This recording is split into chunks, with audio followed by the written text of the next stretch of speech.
Today we are going to see Luke Gospel chapter 21 verses 34 to 36. 36. Be alert at all times, praying that you may have the strength to escape all these things that will take place and to stand before the Son of Man. What Jesus is telling us in this passage is that if you want to stand before the Son of Man with the strength needed to do so, we must know how to set our minds on things. St. Paul is also teaching us the same things in Romans 8:6. St. Paul divides the setting of our mind into two. They are, first, to set the mind on the flesh, second, to set the mind on the spirit. From these two, the first type leads us to death and the second type leads us to life. By teaching this, he points out the danger of setting the mind on the flesh. In other words, in Romans 8:6, he says as follows: to set the mind on the flesh is death, but to set the mind on the spirit is life and peace. Here, when we read the word peace, we should remember that we should interpret the meaning of this word not with mind on the flesh, but with mind set on the spirit.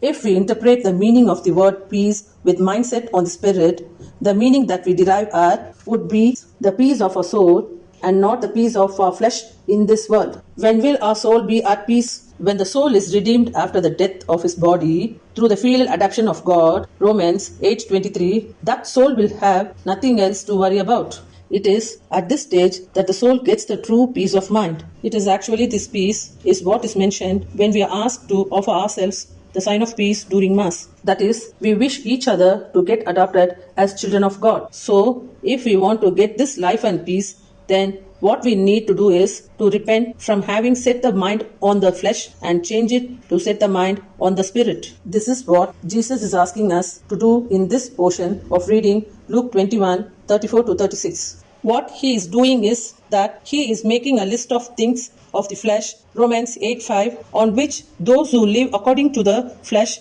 set their minds on, being weighed down with dissipation and drunkenness, and the worries of this life are all considered as things of the flesh by Jesus. So, Jesus is asking us to be alert and not remain in a state where our minds are set on these things of flesh during or at the time of our death or the last day. He says that we will be judged on the basis of this state of mind during death and not on the basis of whether we are good people or bad people. This is what is mentioned as a trap in 35. What is a trap? Why is this trap called the trap of deception? When a trap is set by an hunter, it should be set in such a way that the prey which he is going to hunt should not recognize that this is a trap. Then only the prey will get deceived and get caught in the trap. It is in the same way that Satan is setting traps for mankind. In other words, only if Satan deceives us by not allowing us to find out the danger behind his plan, then only we will be caught in his trap and lose our life and peace. For if at all one wants to gain that strength which is needed to stand before the Son of Man, then that person should be a person who has set his mind on the Spirit. It is here that Satan sets the trap. He makes use of these things of the flesh which Jesus mentions and changes the mind in one person from the mindset on the things of the Spirit to the mindset on the flesh. All who live on the face of the whole world, 35, will have their mindset on at least any one of the things of flesh mentioned by Jesus in 34. So, Satan makes use of these things to set his trap. How does he do this? All those whose hearts are weighed down with dissipation and drunkenness will be made to believe that there is no God, and all those who worry of this life will be made to search a new faith which solves these worries. Though drunkenness and surfeit are well known to this world, that it is evil, the worries of this life is never seen as evil in this world. This is the thing of the flesh which no one knows, that it is a temptation given by Satan to change our faith. It is about this temptation that Jesus mentions as worries of this life in 34. And in parable of the sower, Matthew 13:18 to 23, he mentions this as love of wealth, cares of the world, persecution, trouble, and forgetfulness. What Jesus is trying to say here is that these are not direct sin to take away the right of adoption by God, but that they are traps set by the devil. So, to escape from these traps, we should choose a prayer method which believes in filial adoption by God. The prayers which do so are Rosary and Mass, the New Covenant. So, if we die in a state where we have been believing in prayers of some other faith, then he says that that person will not have the strength to stand before the Son of Man, who is the Eucharistic Lord. So, it is the Eucharistic Lord who is going to judge everyone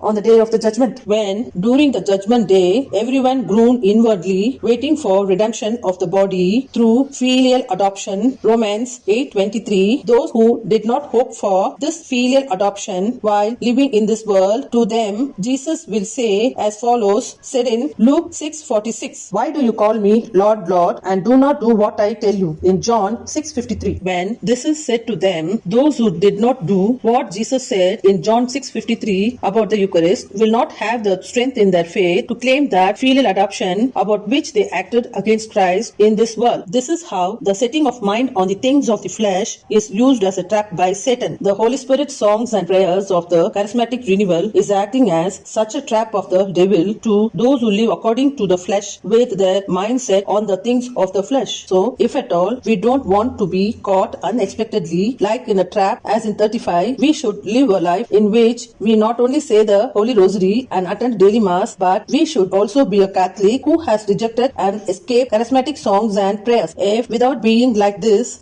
if someone does all the three types of prayers, then that person is the one who is not considered as being alert. It is to these people that Jesus is speaking in the 36th verse with meaning as follows, "Be alert at all times praying rosary that you may have the strength to escape all these things, the songs and prayers of charismatic renewal that will take place, and have the strength to stand before the Eucharistic Lord." So, by praying the rosary, we can not only do away with the worries of this life, we can also live as children of God in this world and be filially adopted by God and given redemption in the next world, and thus have the strength to stand before the Son of Man during the judgment day.